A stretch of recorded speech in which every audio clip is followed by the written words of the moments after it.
La marque Ninjutsu n'est pas à son premier essai en termes de souris sans fil, que ce soit avec la Origin One X ou la Katana Superlight. Ils ont toujours apporté un minimum d'originalité dans ces projets tout en proposant des poids très légers. La Origin One X était une souris ergonomique dans le style d'une Intellimos 3.0 et la Katana était dans le style de la 1.1. Ici, Ninjutsu revient avec une nouvelle souris sans fil symétrique, la Sora, qui se veut être pensée majoritairement pour les utilisateurs de claw grip et cela avec un poids de seulement 48 grammes.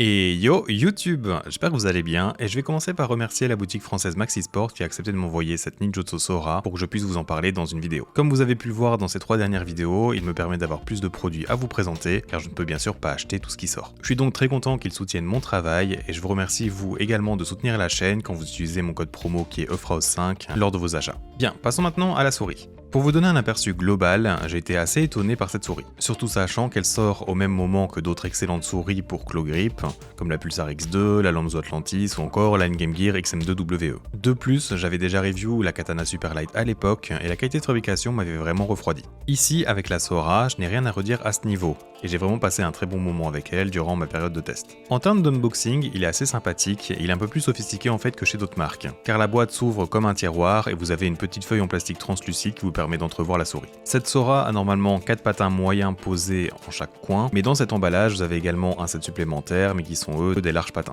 Il y a donc bien sûr l'espace prévu sur la souris pour ces deux types, et je trouve cela vraiment bien que d'autres marques commencent à faire ce genre de choses pour convenir en fait aux préférences de chacun. Par contre c'est un peu dommage ici car de mon point de vue ces patins ne sont pas très bons car ils sont en fait très fins et font que vous ressentez énormément la texture d'un tapis. En termes de glisse ils sont ok cependant mais je vous conseillerais quand même de les changer. D'ailleurs si vous voulez de l'aide sur quel patin choisir, j'ai sorti un guide ultime qui vous présente tous les différents types. Je t'invite donc à aller regarder cette vidéo juste après, le lien sera en description.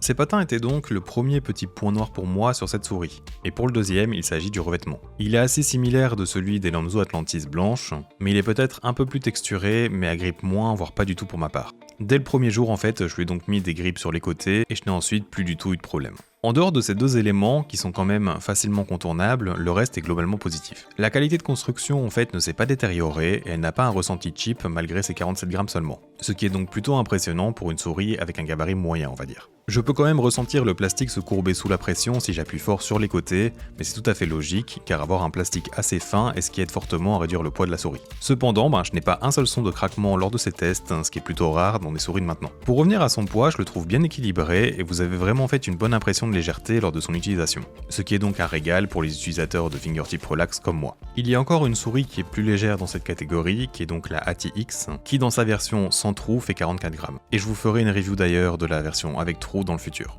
Sous la Ninjutsu Sora, nous retrouvons un petit clapet qui vous permet de stocker le récepteur USB. C'est toujours un petit plus qui peut ravir certaines personnes. Et vous avez aussi également en dessous un bouton DPI au besoin. Le capteur utilisé est le dernier PixArt 3395, et malgré que j'ai pu entendre que ce n'était pas la meilleure implémentation en termes de 3395, c'est-à-dire qu'il n'utilise pas la meilleure puce possible, eh bien je n'ai pas remarqué de différence négative dans mes performances comparées à mes autres souris. Du coup, rien à signaler de mon côté.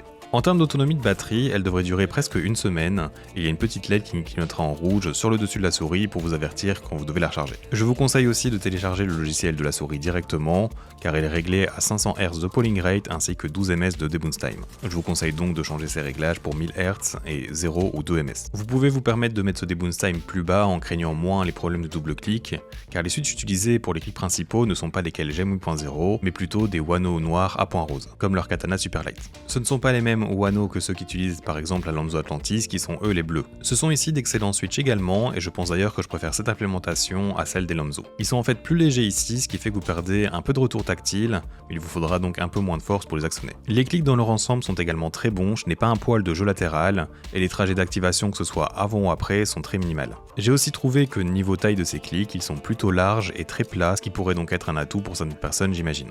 Avant de continuer sur les autres éléments, je tiens à t'indiquer que si mon contenu te plaît, n'hésite pas à t'abonner pour continuer à suivre mes vidéos, qui sont donc toutes dédiées à ce genre de sujet. Ma chaîne grandit vraiment de plus en plus et ça m'encourage vraiment à améliorer constamment la qualité de mes vidéos. Donc si tu veux m'envoyer de la force, tu sais ce qu'il te reste à faire, merci beaucoup à toi.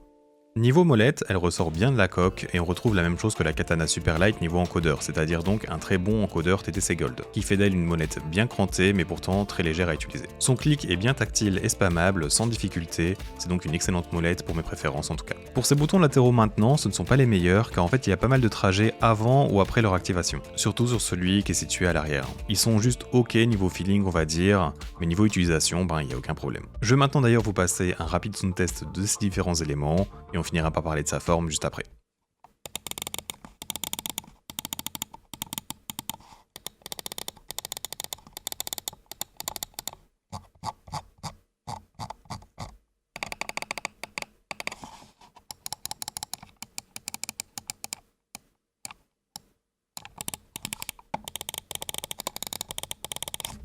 Alors, parlons maintenant de sa forme, qui va se reprocher de pas mal de choses déjà connues sur le marché actuel. J'ai d'ailleurs ici aligné 5 souris par ordre de longueur qui ont une forme dans le même ordre d'idée. C'est-à-dire pensées principalement pour utilisateurs de claw grip, car elles ont toutes en fait le point culminant de leur rampe placé vers l'arrière, pour venir en fait se loger dans le bas de votre paume.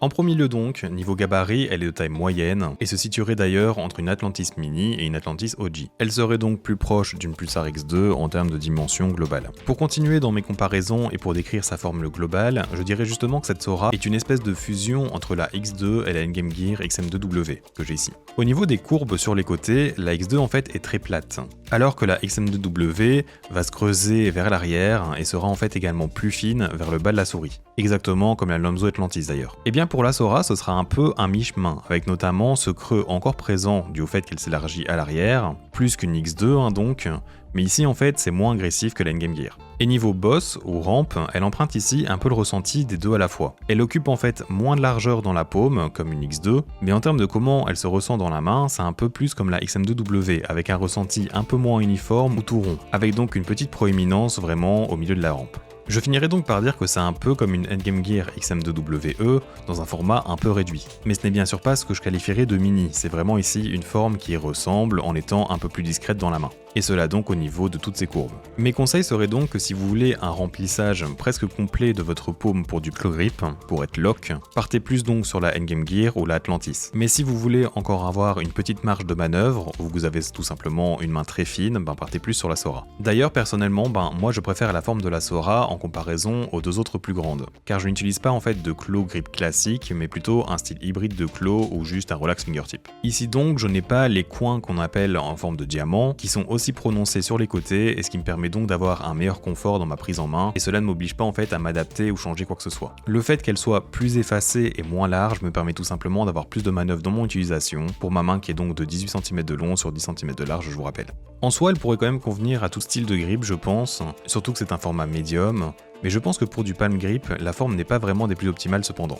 Finissons maintenant avec une rapide conclusion. Avec son prix de 110 € qui est dans la moyenne, un poids très léger qui est sous les 50 grammes, et toutes les features importantes qui sont bonnes, elle a été très proche de recevoir mon badge de validation. Basiquement, ce que je vais lui reprocher, c'est juste que pour moi, il faut lui rajouter des grips qui ne sont pas fournis, changer ses patins si vous jouez sur par exemple un tapis hybride ou Cordura, et ses boutons latéraux ne sont pas aussi bons que d'autres qui ont reçu mon badge. Si elle n'avait que ne serait-ce qu'une de ces trois choses de meilleure, je pense que je lui aurais accordé. Cependant, cela ne m'empêche pas de vous la recommander sans problème, car des grips ça s'achète et des patins ça se change. Personnellement, je compte continuer à l'utiliser dans le futur au vu de comment j'ai aimé ma période de test avec elle. J'essaierai de lui trouver des patins dont j'ai besoin pour mes tests, comme ça je reviendrai dessus quand j'en ai besoin. Et pour finir, je dirais que j'ai été bien surpris de sa qualité de fabrication car j'étais très sceptique après ce que je me souvenais concernant leur Katana Super Light. Je te rappelle que si cette souris t'intéresse, tu peux la retrouver sur la boutique française Maxisport et aussi profiter de 5% de réduction avec mon code promo qui est EFRAO5. Cela soutient la chaîne au passage et je remercie tous ceux qui y pensent dans leurs commandes. J'espère que tu as apprécié cette vidéo, n'hésite pas à me laisser un commentaire si c'est le cas, et avec cela dit, j'espère donc te revoir dans un futur proche, et à bientôt.